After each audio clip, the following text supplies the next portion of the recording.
half an hour for discussion.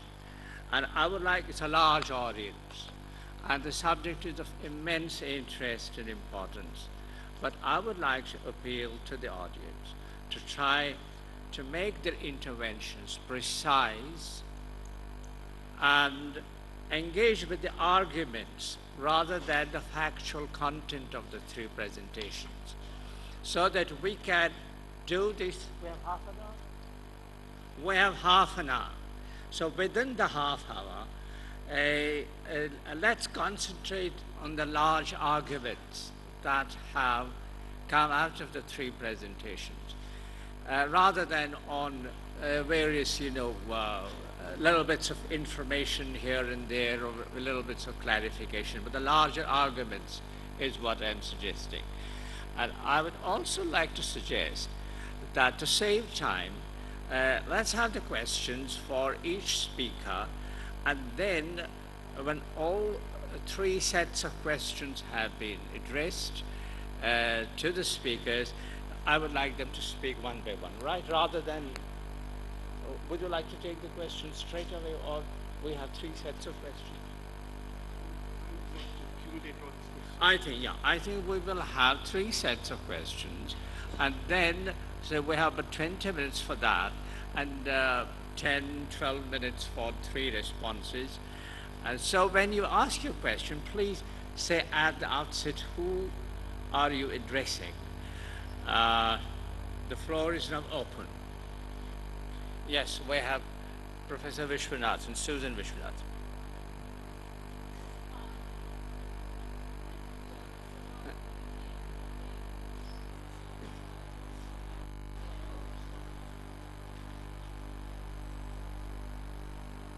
The question is to Professor Panini, the aspect of OBC and communalism. That's a descriptive aspect, but what I'm interested in is the problem of education, because I'm sure that the right to education and the location of how we look at secularism and science and human rights, I think that's been brought up very sharply by the other two speakers. I think it's an integral problem where we have to shift away from the value biases we may have about castes and communities and tradition to the new questions about how they may be integrated. And within that, may I pose the problem that the wealthy among the OBCs, who are often excluded from education, must also be included in the prospects of education for all as a very central symbol of this integrationist view that we must have as JNU scholars. Thank you. Thank you. There's a question in the back. Yes. One question for each of the speakers. To Professor Panini, this critique of OBC politics as a kind of reproduction of oppression, is it a mechanical critique? For example, what kind of alternatives to such oppression are emerging in the Dalit spaces or the OBC spaces? My second query to Professor Sundar, thank you so much. Again, in terms of this space, let us look at the Maoist space. Vis-a-vis violence, what kind of alternatives are emerging within the Maoist space? Is it a homogeneous category, or there is a critique of mindless violence within the Maoist space, therefore interrogating this kind of uncritical construction of the extremists? And my query to Professor Robinson is that extremism applied to these domains, for example, extremism of the market and state, is it the same kind as extremism of the civil society? Because in the civil society, despite a kind of absolutism, there is an openness to dialogue. Thank you. We have a question here, yeah. You want to ask? The target of mobilizations. There is and that goes for all three of you, including mobilization of the backward classes. I'm thinking of the discourse almost always linking the crisis of governance to global markets and globalization of the economy and the nexus between the government and the multinational corporations in subjugating labor. But I'm a bit surprised listening to you and to the symposium yesterday on the crisis of government. I think there is one very important kernel of obstacles to development in various ways is the local town capitalism and the nexus between local merchant capital and local politicians and local administrations, which practically everybody in India lives with. Whether it's housing or whatever you have to do, you are subjugated to this extraction, rent-seeking. And the efficiency of these local projects, building of roads and other facilities, is severely delayed and made terribly lousy, terribly inefficient. But does this almost everyday experience of almost everybody in the lower and middle classes, does it ever figure in the discourse of any mobilization? So Thank you. Thank you. I get a question here. Yeah, this is to Professor Panini. Sir, when you said there is violence by the backward caste, and there's no doubt about it, more than 90% of the violence against Dalits are committed by backward castes all over India, and we have enough data. But is it possible to think of you being part of the caste system, and yet you can think of a society where violence cannot be a reality? Because caste itself, when you say caste itself based on violent principles, where violence is not viewed as a violence, is it possible to think of, and I'm saying that caste system itself as an institution is based on such violent means. So can we also have a caste system and also think of non-violence? That's my question. One question here. My question is to Professor Robinson. I understood that you listed out different types of extremisms, and I was wondering why, whether we should also think about extremism in academia. Intellectual extremism, where we need to become a bit reflexive as intellectuals and see when we become intolerant to different viewpoints or different ideologies, and sort of expect everybody to speak in a particular vocabulary. Say in a left-oriented academy, you would brand or label anybody who speaks a different language or raises different issues that don't sync well with the majority of the academicians as a Hindutva agent or Hindutva person, or say for leftist, extremist, or sympathizers of a particular ideology. So I think it's pertinent for us as academicians and intellectuals to think of extremism within academies also. It's just very relevant question for this group. Yeah, it's a question there. Hi, my question is to Professor Robinson. Where do you see the nation state in the rise of extremism?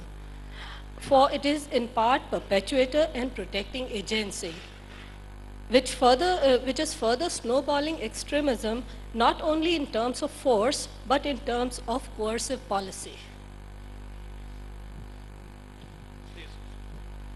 Professor Chauhan there. Thank you all the speakers. Hold a second. So, Professor Chauhan. Sorry, I didn't realize you had the microphone. I'm sorry. I apologize. I didn't realize it. Thank you, Mr. Chairman. Only one question, and that is a very pinpointed question to Rowena Robinson ji. I mean, when she was discussing about extremism in the Indian context, I'm compelled to ask one question, that certain nomenclature has been developed in Indian society to refer leftist forces, and the one stream is being referred as Maoism. See, I mean, my take on this is a very specific one. I would say that Maoism has got a very little space even in Chinese society.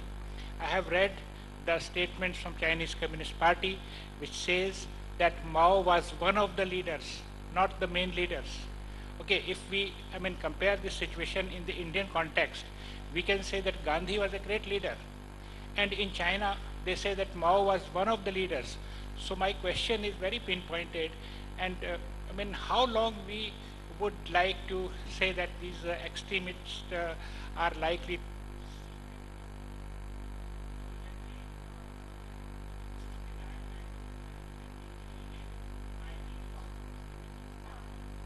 Thank you. Thank you.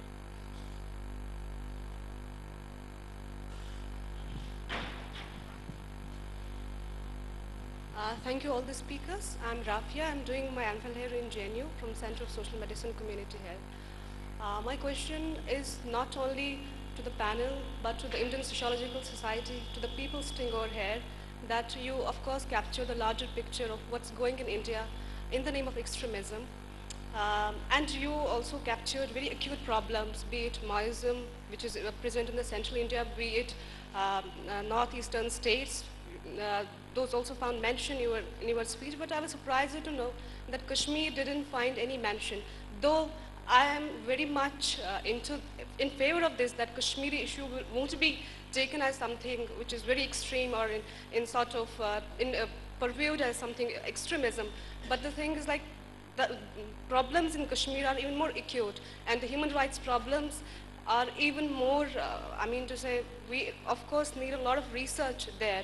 And this is challenge to all the sociologists in India, that you need a bit to think about that, what approach should we sort of think of to deal with the Kashmir problem. And I think everybody here who is staying here, it's my request to all of you that please and please go and do research in Kashmir also, and look at the larger picture, that what's.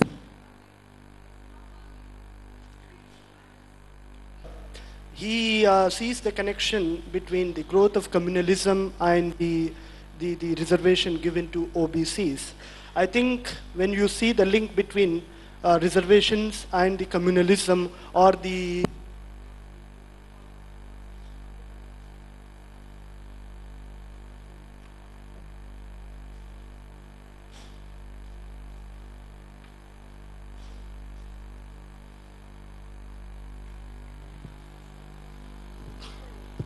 yeah, it's fine. So, sir, I think now someone said that 95% of atrocities on the Dalits are committed by OBCs. I think this is a very, very blind statement. Now, kind of give us a precise question, but we don't have time.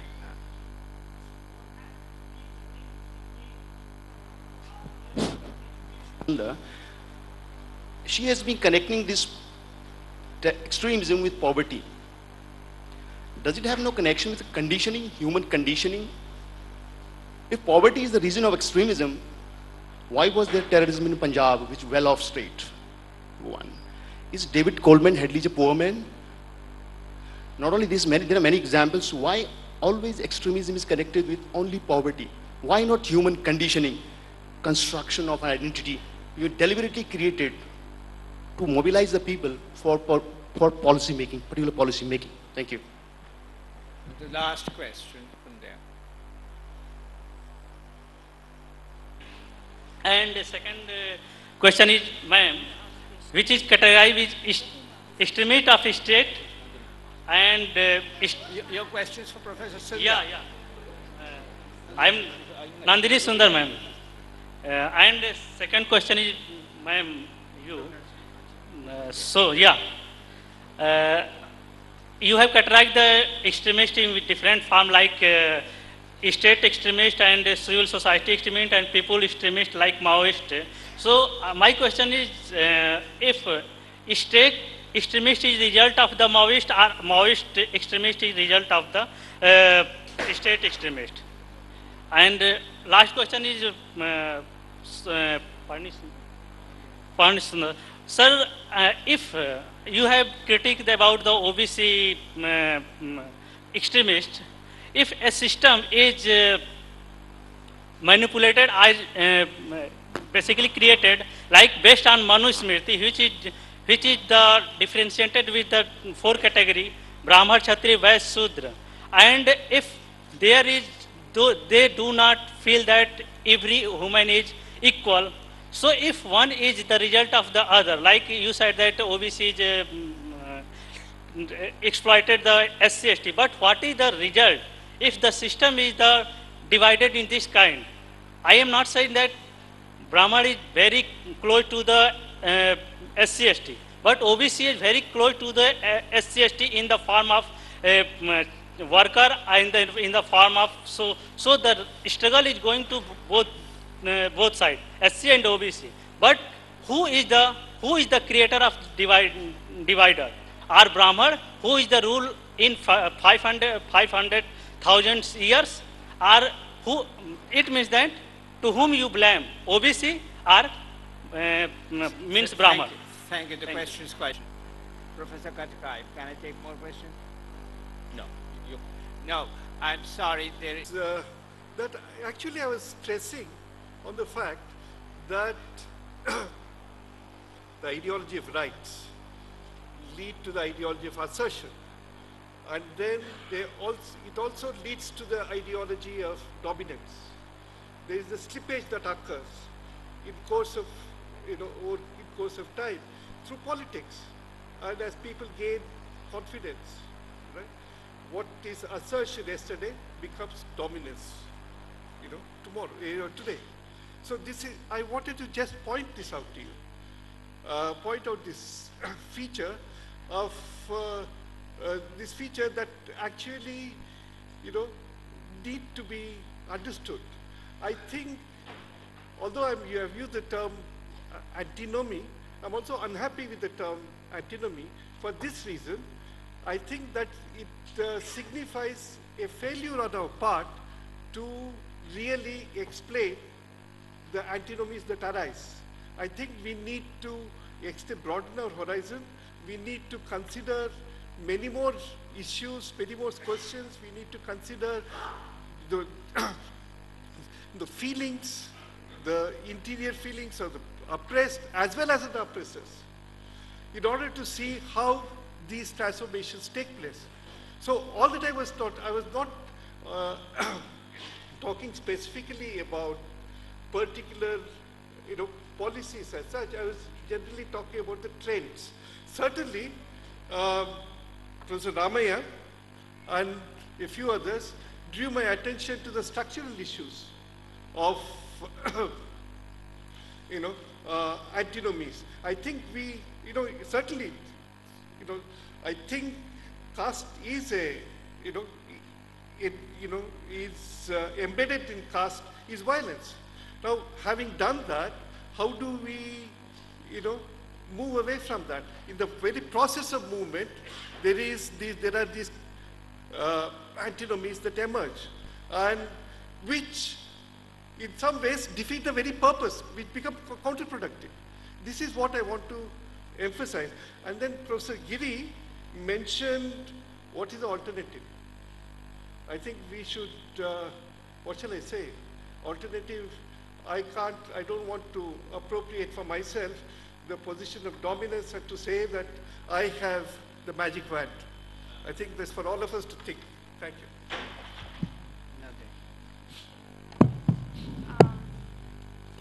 I think there were only 3 questions addressed to me, and I will answer all 3 of them together by saying that I don't think that the proper framework in which one can view the Maoist issue is to view it through the framework of extremism. I think it is far more useful to rely on the old sociological tools of analyzing organizations as political parties. I think the Maoists are a political party like every other political party, and they should be understood in terms of their arena of action, ideology, recruitment of cadres, and so on. In terms of which includes not only seeing them in terms of violence, but also seeing them in terms of whatever else they're doing in terms of the development work that they do to attract people, the kind of ideology that they have which attracts people, including, and violence is one of those instruments, just as other parties also employ violence, for instance, as we saw in 1984 and 2002. So I think we really need to fall back on our old sociological tools to place them in a framework along with other organizations that are functioning in this country and look at what objectives they have and instruments they use. Thank you. I think there are several questions and they run on divergent lines, but I'll make 3 general comments. I don't think I would have a great deal of faith in civil society, its dialogic capacity or its capacity for tolerance, particularly if we are reliant on the goodness of individuals or the so-called intellectual dispassion of academics. But to the extent that civil society is not fully colonized and institutionalized and therefore made more rigid and inflexible because of its being completely structured, yes, there are possibilities in that. Secondly, with regard to local capitalists, yes, it is interesting, but at the same time not surprising really that this kind of nexus is not that much spoken of or brought together when talking about global markets and the nexus of multinationals. But that is again not very surprising, and we should have very little faith in, or we should be to some extent quite skeptical of ideas about democracy that rely very greatly on questions of locality rather than of globality or globalization and so on. And the third point is that from what, the way I look at it, I think all these processes, whether of democracy and change in social structure and so on, these are all things that are in process, and perhaps a great deal of violence in all spheres of life is an indication of certain kinds of change, but we really do not know what the outcome of those changes are. So some amount of optimism along with our skepticism might not be a bad idea.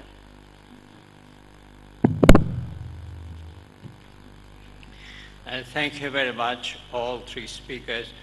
We have 2 minutes. I can fill those 2 minutes by confessing that the original, at the beginning, when I tried to formulate the issue for discussion, obviously my formulation was too narrow, much too narrow.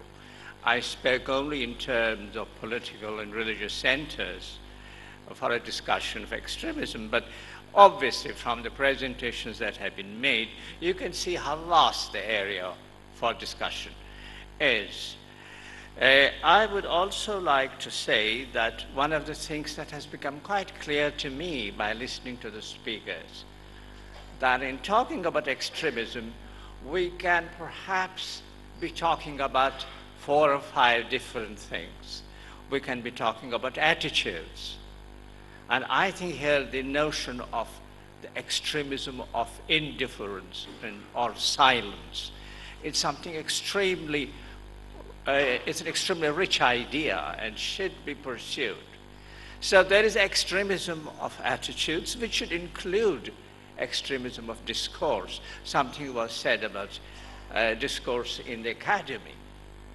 So I think when we talk about extremism, we can talk about extremism of attitudes, which would include of discourse. Extremism located in certain arenas, like the political arena, the economic arena, civil society, the religious domain. The extremism associated with the institutions, the state, the market, the law enforcing agencies, and militant groups organized in terms of political formations.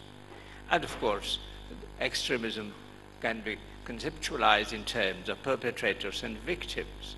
Now here, what's very interesting is people who are seen as extremists see themselves as victims. And both formulations, I think, deserve our attention. It's not that one particular formulation will call somebody, will label somebody a secessionist, an extremist, a Maoist, whatever. That settles the issue. There's always a counter voice. And it is the counter voice in extremism, which is as important for our ability to understand the phenomenon and for our ability to think of the alternatives to action, which Anand Giri was talking about. I think he has left the hall. one last comment, Kashmir. Speaking the light away, in Kashmir was mentioned, I said right at the beginning, it gets extremely cold in Kashmir. But my suggestion to our friend who raised the Kashmir issue is, why did you not offer to speak on Kashmir here? I mean, you can't expect Professor Panini or Professor Robinson or Professor Sundar to hold your brief for you. I think if somebody feels that Kashmir is essential to a discussion of extremism in this country, I do think it is. But then that somebody has to come forward and make a presentation. I'm sorry, I'm closing the discussion. I want to thank Professor Katakai for giving us this opportunity of getting together, discussing a very important issue. Many, many thanks to the speakers, and many thanks to the